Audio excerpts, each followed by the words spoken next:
temos profetas como dons de profeta. No caso do pastor Eduardo, ele tem o dom de profeta, certo? Nós temos o ministério profético, nós temos o ofício de profeta e nós temos a voz profética. Mas pastor, eu posso profetizar? Pode, mas eu não sou profeta. Você pode não ser profeta, você pode não ter o dom de profeta, mas você pode ser uma voz profeta. Nossa, que louco, né? O que significa isso, ser uma voz profeta, pastor? Mas eu estou com uma vontade de não ensinar a igreja, eu estou com uma vontade de não explicar para a igreja isso. Mas Paulo falou que pode profetizar um depois do outro, todos podem. Mas então, mesmo sem ter o dom, eu posso? Pode, se for uma voz profética. Aleluia. Olha que interessante. E depois, que está o pastor Edith aqui, que fala que todo mundo pode profetizar, então pode profetizar. E daí eu aprendi também que eu tenho que ficar orando, esperando Deus derramar o dom. Ô Senhor, visita, derrama o seu dom, derrama o seu dom. E depois eu cresço na fé, e eu já pregava isso desde quando eu me converti. Se o Espírito de Deus habita em mim, o dia que eu aceitei, então o dono dos dons está aqui dentro. E se o dono está aqui, eu tenho todos eles. Aleluia. Então eu não preciso mais que o dom venha de cima, eu preciso que ele saia daqui para fora. Aleluia. Eu posso me mover nos 9 dons? Eu posso me mover nos 9 dons. Mas vai ter um que vai ser mais acentuado do que os outros. Sabe por quê? Sabe por que a pessoa às vezes é usada num só e não é usada nos outros? Sabe por quê? Preguiça, má vontade, desinteresse, porque os 9 estão ativos. Então, como a gente é preguiçoso, aquele que flui mais fácil, você dá mais lugar naquele que flui mais fácil, é usado só naquele, os outros. Você larga da preguiça. Sabe por que eu não fluo no profético? Sabe por quê? Vocês estavam aqui quinta-feira, e quinta-feira eu estou rodando, daqui a pouco Deus deu uma revelação para mim, entreguei a revelação, isso foi o que o Senhor aconteceu. Foi ou não foi? Eu tenho visão, eu tenho revelação. Mas por que eu não fluo? Porque profeta dá trabalho, tem preguiça de ficar ali buscando de Deus. Vocês não fazem ideia que é profeta. O profeta tem que ser uma pessoa atenta. De repente você está andando pela rua e você vê que cai um passarinho assim, casa quebrada na sua frente. Vai no banco assim, você fala, nossa, passarinho casa machucada, está vindo. Ele corre para o mato e fala, poxa, que chato. Daí você abre o zap. De repente mandaram um zap para você do passarinho está me mancando lá. Um zap do passarinho voando e uma criança dá um tiro de derruba, matou o passarinho. Um desenho lá, nossa, mataram o passarinho no zap. Daí você vem para a igreja, ou você chega na igreja, chega um irmão e fala assim para mim, irmão, mas falaram um negócio de mim assim, mas que me magoou profundamente. O profeta, fala, era Deus falando comigo. Entenderam? Pena que eu não estou com vontade de ensinar hoje. Profeta dá trabalho. O profeta tem que ficar atento a cada movimento, de que lado o vento está soprando. Quase sofreu um acidente. Mas por quê? Tem manto, em eu ter quase sofrido um acidente, tem um manto aí. O profeta tem que ficar atento, e tem que ser observador, e eu não sou. Então tem preguiça. Mas está aí os ministérios. Depois levanta a irmã Elinéia, e sabe o que ela falou para nós? Falou assim, busque os melhores dons. No tempo de Paulo, os melhores dons seriam proféticos, para Deus mostrar que ele estava presente e incrédulo. Quais são os melhores dons hoje? O que a igreja está precisando hoje? Talvez um dom de ministração de prosperidade, talvez um dom de cura. Então quer dizer que além de eu buscar de Deus, eu tenho o poder, não de ficar esperando, o que será que Deus vai dar para mim? Mas Deus, pela palavra, me deu o poder de escolher um dom e falar, eu quero esse. Aleluia. Mas não, eu vou fluir em outro. Tá bom, você pode até fluir em outro, mas esse aqui eu vou buscar. Porque a Bíblia me deu autorização para buscar o dom. Quem está entendendo isso aí? E geralmente o dom que a gente tem, a gente não quer, a gente quer aquele dom que não tem. Não tem por quê? Porque não está fluindo, mas está aqui dentro. É humano, mas não estou com vontade de ensinar hoje. Mas vai aprender nessas coisas. Certa vez eu trouxe na igreja uma profeta, uma mulher de Deus, um vaso. Aquela mulher, ela tem apelido de Kodak. Quem lembra da Kodak aqui? Não é todo mundo não. Pouca gente ergueu na mão. Segura a mão erguida aí. Kodak, né? Ninguém sabe o que é Kodak mais, hein? Ninguém lembra o que é Kodak, né? Ficou ano passado, né? Kodak foi a primeira a revelar fotos. A máquina Kodak eu revelava, hoje eu revelo a foto, vai tudo no celular, mas tem o tempo da Kodak, né? Então quando uma pessoa tem um dom de revelação que revelava muito, claro que ela é a Kodak, está revelando demais. Então aquela mulher, ela chegava num culto igual esse aqui, com esse número de crente, ela revelava a todo mundo, ela tinha uma profecia para cada um. E eu falei, eu vou atrás dessa mulher, e eu catei ela e trouxe na igreja. E essa mulher pregou, ela pregou quase 1 hora. Quando ela terminou de ministrar, ela falou assim para mim, pastor, nunca aconteceu isso na minha vida, nunca. Eu estou aqui pregando há quase 1 hora, não tive uma revelação.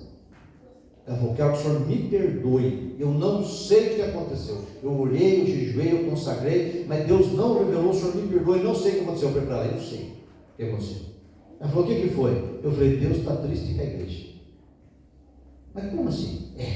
Eu já fui pregar em alguns lugares, eu gosto de pregar, eu gosto de falar de Jesus. Chegava lá, Deus trancava o céu, não conseguia pregar nada. Jesus, estou em pecado, eu errei, eu orei tanto, e o Senhor não está me usando. Mas por quê? Deus não queria falar com a igreja, ele se negou de falar com a igreja, não era o pregador. A igreja chegava indiferente, chegava lá, vamos ver o que vai acontecer, e Deus falando ou não falando, tanto faz. Eu vou lá ver um showzinho, o senhor foi, pau, não tem mensagem, não tem pregador. Daí quando vê um pregador que Deus resolve falar com a igreja, quando chegam aqui que Deus resolve usar ele, o culto passa um pouquinho da hora. Passou da hora, o sujeito, nossa, é claro que terminou o culto, hein? 2 pessoas falam assim para mim, Arnaldo, eu não vou me visitar a igreja não, porque não me cabe mais na igreja. Ai, meu Deus. Não cabe mais o Espírito Santo na igreja. Hoje um irmão ligou para mim e falou, pastor Arnaldo, o senhor viu que na Santa Ceia, quando foi no final, quando o André começou a tocar, o senhor também desceu o avivamento da igreja? Eu falei, desceu. E eu falei assim, se o pastor Natanael colocasse mais gente para cantar, ia dar um movimentão. Eu falei, ia. O irmão falou assim para mim, e se fosse o irmão não ia fazer um movimento? Eu falei, eu ia. Ele falou assim, por que o Natanael não fez? Porque ele é sábio, porque se desse um movimento, ia até 10 horas, acabou 10 horas, o culto fez bem, para, né? Porque não tem mais espaço para o Espírito Santo. Porque se no meio do culto Deus tivesse visitado, o pastor Natanael preparou o culto para terminar às 9. Eu preparei o culto para terminar às 9. O pastor Martins prepara o culto para terminar às 9. Mas se no meio do culto der um movimento pentecostal, já não vai ser 9, vai ser 9h15, 9h20. Não vai ser no final. Ontem foi no final, mas hoje pode ser no meio. Entenderam que qualquer movimento pentecostal vai atropelar o culto para frente? Então, as pessoas falam assim, eu não vou, porque depois se eu fizer um movimento e tomar 15 minutos, se eu tomar, as pessoas falam assim para mim, se eu tomar 15 minutinhos para ficar com o meu povo, se eu tomar 10 minutinhos para ficar com a minha igreja, eles vão começar a murmurar, pastor. E murmuração é pecado de feitiçaria. E daí o crente que é vaso vai virar bruxo. Então deixa eles sem a minha presença, que não me cabe no culto. Quem pode falar glória? Glória a Deus. Quando a gente entende, a gente fala glória. Eu já passei de tudo nos cultos. Eu falo demais. Tem dia que se eu tivesse 3 bocas, eu não conseguia falar tudo. Não dá. Eu já cheguei assim, irmão, orar e não ter mensagem para pregar. Chegar no culto e não ter mensagem, não saber o que pregar na hora de eu socorrer ou não socorrer. Mas o que eu estou passando essa semana, eu nunca passei na minha vida. Fale assim, o pastor nunca passou por isso. Fale. Quem está interessado em saber o que é? Eu. Essa semana eu passei a semana inteira sem vontade de pregar. Nunca passei essa experiência de não ter vontade de pregar. Colocava diante de Deus 4 mensagens. Jesus está aqui às 4. A qual que eu prego? O Espírito fala assim para mim: qualquer uma. Não, senhor, tem aquela específica, né? Aquela que vai mexer com o povo. Ele fala assim: mas não adianta. Mas o senhor tem aquela palavra que é um recado. O senhor, deixa quieto, prega qualquer um. Mas eu vou, o que se pregar eu abençoo. Eu estou na tua vida, tu é vaso, eu prego, eu vou operar. Deus está operando, ele não está? E por que eu sei? Porque eu sei o poder que Deus pôs na minha palavra. Eu sei que quando eu falo daqui, minha palavra é viva. Eu sei que a unção leva para o teu coração. O que se falar eu opero? O que se falar eu faço? Mas eu não vou, não quero. Porque vai tomar tempo.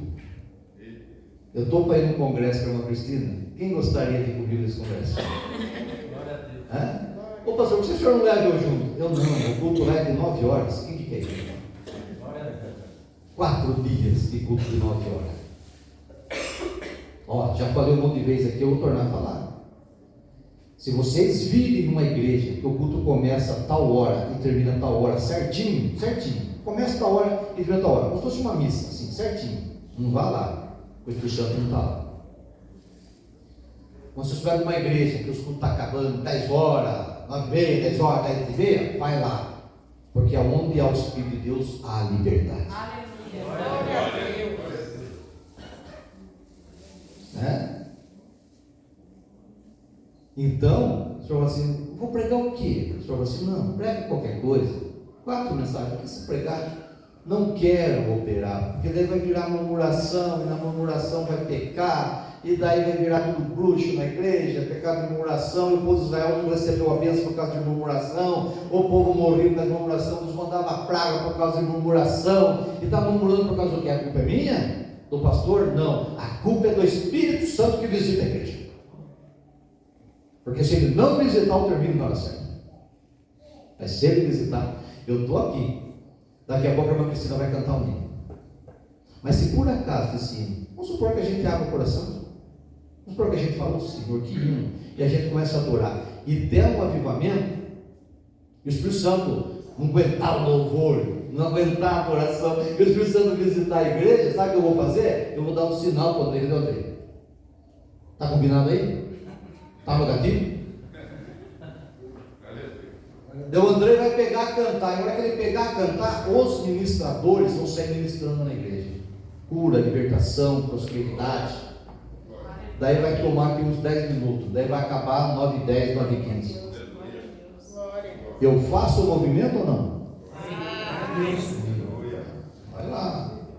Acabou tarde. Quem está entendendo?